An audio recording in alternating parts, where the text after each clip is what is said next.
Assalamualaikum warahmatullahi wabarakatuh. Salam ikhlas bersama saya Ujang Jerman.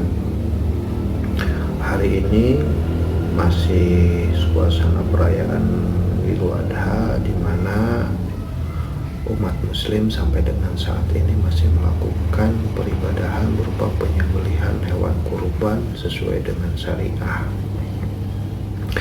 Ibadah kurban adalah ibadah yang diwajibkan oleh Allah kepada manusia, kepada umat muslim yang mampu.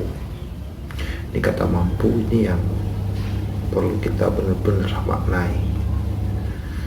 Allah udah memberikan kewenangannya selaku Khalik kepada manusia, selaku makhluknya, untuk menilai diri sendiri bahwa dia mampu melakukan peribadahan itu atau tidak mampu melakukan peribadahan itu. Ini perlu kejujuran dan keikhlasan dari manusia itu sendiri, dari kita ya.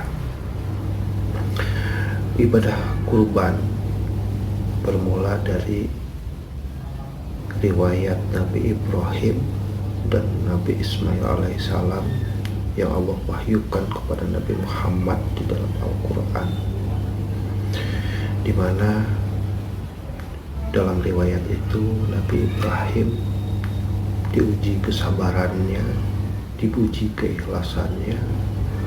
Beliau lama tidak dikaruniai anak, dan setelah beliau dikaruniai anak, tiba-tiba Allah mau memberikan wahyu dalam mimpinya supaya untuk menyembelih anak yang beliau cintai.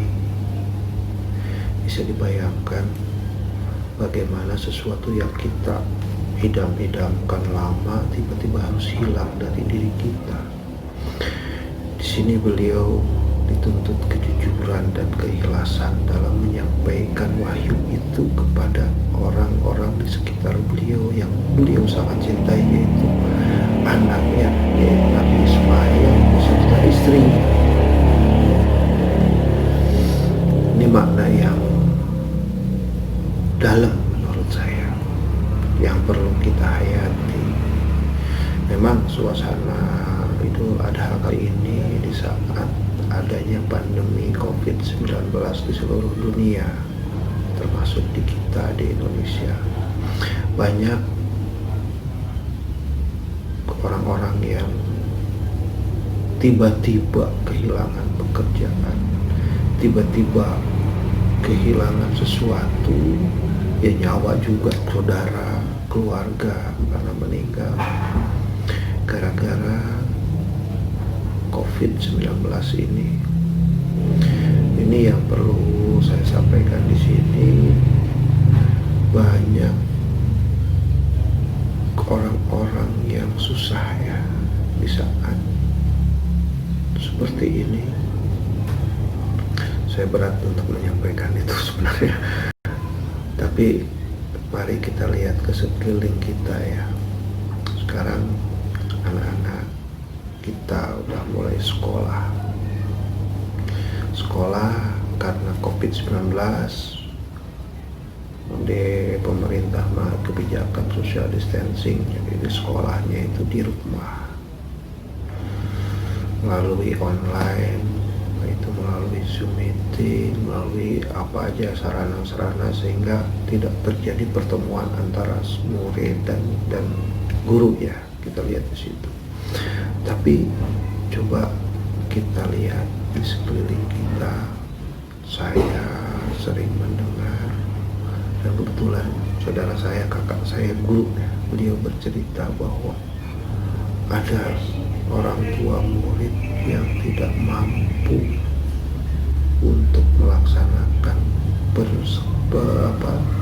pembelajaran secara online karena tidak mempunyai sarana, karena tidak mempunyai biaya untuk memenuhi sarana pendidikan jarak jauh. Telah ponsel, apakah itu alatnya maupun paket. Di sini menurut saya sih, dengan adanya peribadahan kurban ini, kita mencoba apa yang dilakukan Nabi Ibrahim kepada anaknya. Misalkan seperti ini, Nabi Ibrahim mengatakan, wahai anakku, Allah sudah memerintahkan kepadaku untuk menjembelih kamu. Nabi Ismail menjawab, ya ayah, dengan ikhlas lakukanlah jika itu perintah. Nah sekarang kita melihat, berani nggak kita mengatakan, kalau kita mampu, ya kita kejujuran tadi ya, kita mampu, wahai anak istriku, ayah melihat bahwa tetangga kita ada yang tidak bisa sekolah jarak jauh karena tidak mempunyai sarana prasarana untuk melakukan sekolah itu. Kira-kira seperti apa sementara kita punya diberi oleh Allah rezeki yang cukup? Apa yang harus saya lakukan? Itu saja kalimat yang disampaikan kita kepada anak istri kita. Mampu nggak kita melakukan itu dan benar-benar menyisihkan harta kita untuk membantu saudara tetangga yang tidak mampu untuk melakukan pembelajaran secara online. Itu yang makna yang perlu kita hayati dari arti peribadahan kurban.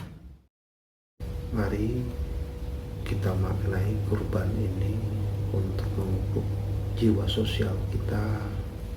Saya yakin Allah Maha mengetahui apa yang kita lakukan.